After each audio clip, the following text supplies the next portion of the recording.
معاملہ محبت کا کہ حضور سے محبت کی وجہ سے ہم وضع قطع میں آپ کی پیروی کریں، آپ کی کرم اختیار کریں. جس سے بھی محبت ہوتی ہے آپ کو معلوم ہے دنیا میں ہے ہیرو ورشپ، تو اس حوالے سے یہ ہے کہ وہی وہ جنا کیپ جو ہے چل رہی ہے، یا گاندھی یا جواہر لال کٹ جو ہے وہ چل رہی تھی، واسکٹ وغیرہ وغیرہ. تو اس حوالے سے یا وہ ماؤ زے تونگ کا جو ہے وہ کوٹ خاص قسم کا. تو اس طریقے سے حضور کے بھی جو محبت کا تقاضا ہے تو اس میں آپ کے ان اداؤں کی بھی پیروی کی جاتی ہے. لیکن اصل شے تو وہ آپ جو شریعت لائے ہیں، جو احکام دیے ہیں، کسی شے کو حلال قرار دیا، کسی کو حرام قرار دیا ہے، کسی کو موقت کیا سنت میں، کسی کو غیر موقت کیا ہے. بعض کام ایسے بھی ہیں جو آپ نے کیے لیکن صحابہ کو روک دیا کہ مت کرو، حالانکہ وہ سنت تھی لیکن آپ نے روک دیا. صوم وصال کی ایک مثال ہے کہ آج فرض کیجیے آپ نے روزہ رکھا، شام کو افطار نہیں کیا، وہ روزہ کنٹینیو کرے ڈیورنگ دی نائٹ، اگلی صبح سے پھر وہ اگلی شام تک جا کر 2 دن کا یوم وصال، صوم وصال 2 دن کا روزہ، کبھی 3 دن کا بھی آپ روزہ رکھ لیتے تھے. لیکن آپ نے صحابہ کو منع کیا. صحابہ نے کہا بھی کہ آپ خود رکھتے ہیں، ہمیں روکتے ہیں. آپ نے فرمایا ایکم مثلی، ابھی تو عند ربی ہوا یسقینی و یطعمنی و یسقین، تم میں سے کون مجھ جیسا ہے؟ میں تو اپنے رب کے پاس رات گزارتا ہوں، وہ مجھے کھلاتا پلاتا. تو یہ چیزیں ہیں، تمام ان پر علماء نے بڑی محنتیں کی ہیں، ہمارے فقہاء نے، محدثین نے، اور ہر چیز کا ایک درجہ جو ہے معین کر دیا گیا. کیونکہ یہاں پہ عام طور پہ یہ سمجھا جاتا ہے نا کہ ہم عربی لباس پہنتے ہیں، شلوار قمیض پہنتے ہیں تو یہ دین کے قریب ہے. حالانکہ حضور تو شلوار نہیں پہنتے تھے، حضور کا تو تہبند تھا. شلوار آپ کو پیش کی گئی اور آپ نے پسند کی کہ یہ اچھا لباس ہے، زیادہ ساتر ہے. یعنی تہبند کے اندر تو آدمی رات کے وقت جو ہے ہو سکتا ہے ننگا ہو جائے، شلوار میں تو ننگا نہیں ہوتا. لیکن آپ نے پہنی نہیں، وہ آپ کی کہتے ہیں سنت عادت، جو آپ بچپن سے پہنتے آئے تھے وہی آپ پہنتے تھے. ڈاکٹر صاحب، مولانا امین احسن اصلاحی اور آپ اور پھر گامدی صاحب بھی، تینوں نے ایک ساتھ جماعت کو چھوڑا، جماعت اسلامی کو آگے پیچھے آپ لوگوں نے چھوڑا. اس میں آپ لوگوں کے دینی اختلافات تھے، دنیاوی اختلافات تھے، سیاسی اختلافات تھے؟ اصل میں اس میں آپ گامدی صاحب کو جو اٹیچ کر رہے ہیں وہ بہت غلط کر رہے ہیں. گامدی صاحب سوری، میں یہ بہت چھوٹے عمر میں اور یہ بہت بعد کی پیداوار ہے. میرا معاملہ رہا ہے مولانا اصلاحی صاحب کے ساتھ، میں جماعت کے اندر بھی ان کے بہت قریب تھا، میں نے ان سے استفادہ بھی کیا ہے. پھر میں 17 برس تک ان کے ساتھ رہا ہوں، وہ میرے مربی بھی تھے. اور بہرحال میں ان کا جاری کردہ رسالہ تھا مثال، جو پھر بعد میں بند ہو گیا تھا، میں نے جاری کیا، چلایا اسے. تو میرا ان کا معاملہ اور ہے. غامدی صاحب نکلے نہیں، نکالے گئے تھے. اب یہ علیحدہ مسئلہ ہے کہ وہ الزام کیا تھا، کیوں نکالے گئے تھے، یہ تو اب آپ لوگ جو ہے اس کی تحقیق کریں. لیکن یہ کہ وہ اصل میں نکلے نہیں تھے بلکہ نکالے گئے. تحقیق کرتے ہیں. ڈاکٹر اسرار احمد صاحب بیٹھے ہیں ہمارے پاس. وی کم بیک ٹو ہم after break. Take a break. Welcome back from the break. Break پہ جانے سے پہلے آپ باتیں سن رہے تھے ڈاکٹر اسرار صاحب کی. جی ڈاکٹر صاحب، آپ بات کر رہے تھے کہ آپ نے اور امین صاحب نے ایک ساتھ چھوڑا، وہ کیا وجہ تھی؟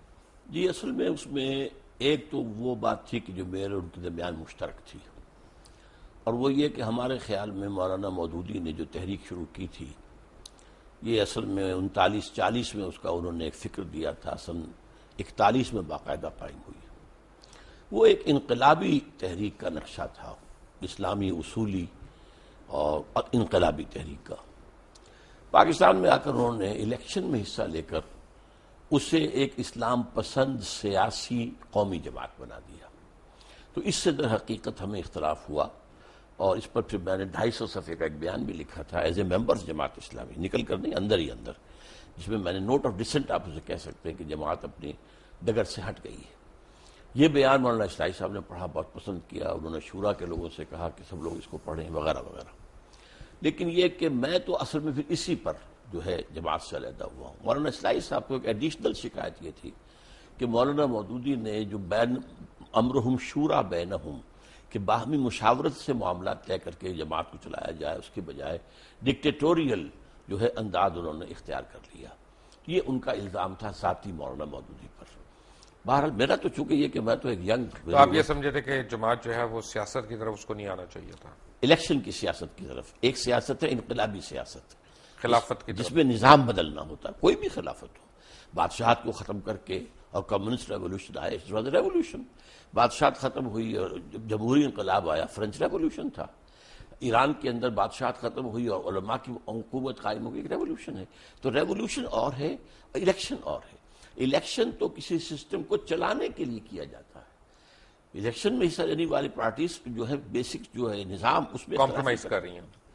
مطلب یہ کہ اب امریکہ کے اندر ریپبلکن اور ڈیموکریٹس کے اندر امریکہ کے نظام پولیٹیکل سوشو اکنامک سسٹم تو کوئی اختلاف نہیں ہے. تھوڑا سا ہوگا امیگریشن پالیسی پر ہو جائے گا, ہیلتھ کیئر پر ہو جائے گا, وغیرہ وغیرہ. اس طرح برطانیہ کے اندر کنزرویٹو پارٹی اور لیبر پارٹی میں کیا اختلاف ہے؟ ان کا جو نظام ہے وہ تو متفق علیہ ہے. وہ تو یہ ہے کہ بھئی آپ اپنا مینیفیسٹو دے دیجئے, ہم اس طرح کر دیں گے, ہم ٹیکسیشن میں یہ کمی کر دیں گے, یہ وہ کر دیں گے, ٹھیک ہے آ جائیے. تو نظام نہیں بدلا کرتا الیکشن سے, الیکشن کے لیے ریولوشن آتا ہے. اچھا مجھے یہ بتائیں کہ آج کل ایک جو ہے نا ڈپلیسٹی ہو رہی ہے. میں کنفیوژن کا لفظ نہیں استعمال کرنا چاہتا, ڈپلیسٹی ہو رہی ہے. ہم ایک خاص ایک طرح کا اسلام ہم اس کو پروموٹ کر رہے ہیں, کچھ لوگ اس سے ایگری کرتے ہیں, کچھ نہیں کرتے. لیکن ہو یہ رہا ہے کہ اوور آل اسلام کا ایک جو تصور پوری یعنی میں کہوں گا کہ ویسٹ کے اوپر آ رہا ہے وہ کوئی فرینڈلی تصور نہیں ہے. وہ ہم دیکھتے ہیں, ہمارے پاسپورٹ دیکھتے ہیں امیگریشن کاؤنٹرز پہ ہمیں کھڑا کر دیتے ہیں, کیونکہ یہی ہم دھماکے کرنے والے بھی ہم, خود کش حملے کرنے والے بھی ہم. اب یہ تو میں مانتا ہوں کہ جو حملے کر رہے ہیں ان کے ساتھ زیادتی ہوئی ہوگی, ضرور ہوئی ہوگی, یا ان کا جہاد ہے جو بھی ہے. لیکن جو لوگ شہید ہو رہے ہیں, جن لوگوں کو مارا جا رہا ہے, وہ بھی تو معصوم ہے. کیا اس کی اجازت ہے؟ اصل میں یہ تو بڑا ایک سینسیٹیو سے کوشچن ہے میرے نزدیک. اب جو بھی اس میں شہید ہو رہے ہیں, مارے جا رہے ہیں, بہرحال وہ تو غلط طریقے پر کام ہو رہا ہے. لیکن وہ بات سمجھ لیجیے اصل میں کہ ہمارا جو اس وقت ویو ہے ویسٹ میں, وہ کس اعتبار سے, وہ اسلام کو ایز اے ریلیجن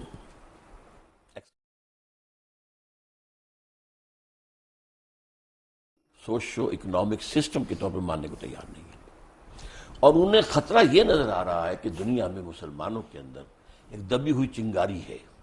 وہ جو علامہ اقبال نے ابلیس کی مجلس شورا میں جو ابلیس سے کہلوایا تھا کہ نہ مجھے اشتراکیت سے کوئی ڈر ہے اور نہ جمہوریت سے ہے, اگر کوئی خطر مجھ کو تو اس امت سے ہے, اس کی خاکستر میں ہے اب تک شرار آرزو. ان میں ایک آرزو ہے کہ ہمارا ایک نظام تھا, ایک پولیٹیکل سوشو اکنامک سسٹم تھا, ہمارا اپنا جو کرمنل لا تھا, ہمارا سول لا تھا, ہمارے فیملی لاز تھے, ہمارے جو ہے لا آف ایویڈنس تھا, یہ سارے قوانین تھے ہمارے, چلے تھے, 1000 برس تک چلتے رہے. تو اب ہم دوبارہ جو ہے اس کو دنیا میں نافذ یہ چیز وہ ہے جو ویسٹ کو گوارا نہیں ہے. چنانچہ جیسے ہی پچھلی صدی کے اواخر میں یو ایس ایس آر ختم ہوا اور اس کے بعد نیٹو کو اثر نو آرگنائز کرنا شروع کیا گیا اور اس کی توسیع کی کوشش ہوئی, تو پوچھا گیا تھا نیٹو چیف سے کہ اب کس کے لیے؟ وہ آپ کا دشمن تو مر گیا, مرا پڑا, آپ کے قدموں میں پڑا, آپ سے بھیک مانگ رہا ہے, امداد مانگ رہا ہے. انہوں نے کہا تھا اب ہمیں خطرہ اسلامک فنڈامنٹلزم سے ہے. یہ ہے اصل جو خطرے کی بات ہے کہ جو انہیں ہے, اسی کو کرش کرنے کے لیے آپ اندازہ کیجیے جتنی بڑی جو ہے کولیشن بنی ہے افغانستان کے لیے, عراق کے لیے کیوں نہیں بن سکی؟ کیونکہ عراق میں کوئی اسلامی ایشو نہیں تھا, مذہبی ایشو نہیں تھا, وہاں تیل کا معاملہ تھا یا جو بھی تھا. میرے نزدیک وہ پہلا قدم تھا گریٹر اسرائیل کی طرف, اس لیے کہ جب صدام کی حکومت ختم ہوئی ہے اور اس کے مجسمے گرے ہیں تو شیرون نے کہہ دیا تھا پہلے دن ان قریب عراق پر ہمارا قبضہ ہوگا. It was the first step towards the establishment of Greater Israel. یہاں ایران, یہاں افغانستان میں تو ایسی باتیں نہیں تھی. گریٹر اسرائیل کے تو تھریٹ ہم بھی ہیں, ہم کیونکہ نیوکلیئر پاور ہیں. گریٹر اسرائیل کے تھریٹ ہم نہیں ہے, we are not included in that. وہ جو بھی ہے ہمارے نیوکلیئر پاور کے خلاف جو بھی کریں, لیکن گریٹر اسرائیل جو ہے عراق ہے, شام ہے, سیریا ہے, لبنان ہے, اور حجاز کا بھی شمالی علاقہ ہے, مدینہ اور خیبر وغیرہ جہاں یہودی آباد تھے, اور ترکی کا بھی جنوبی علاقہ ہے, اور مصر کا جو بہترین علاقہ زرخیز ڈیلٹا کا, وہ سارا اس میں ہے. ویسے کافی میں یہودیوں کو جانتا ہوں جو نیو یارک وغیرہ میں رہتے ہیں, وہ بڑے خلاف ہیں اسرائیلیوں کے, کیونکہ ان کی کتابوں میں لکھا ہے کہ اسرائیل جب یہاں پہ بنے گا تو وہ آخرت کے قریب ہوگا. ہاں, لیکن یہ کہ ان کے ہاں یہ تحریک زائنزم جو ہے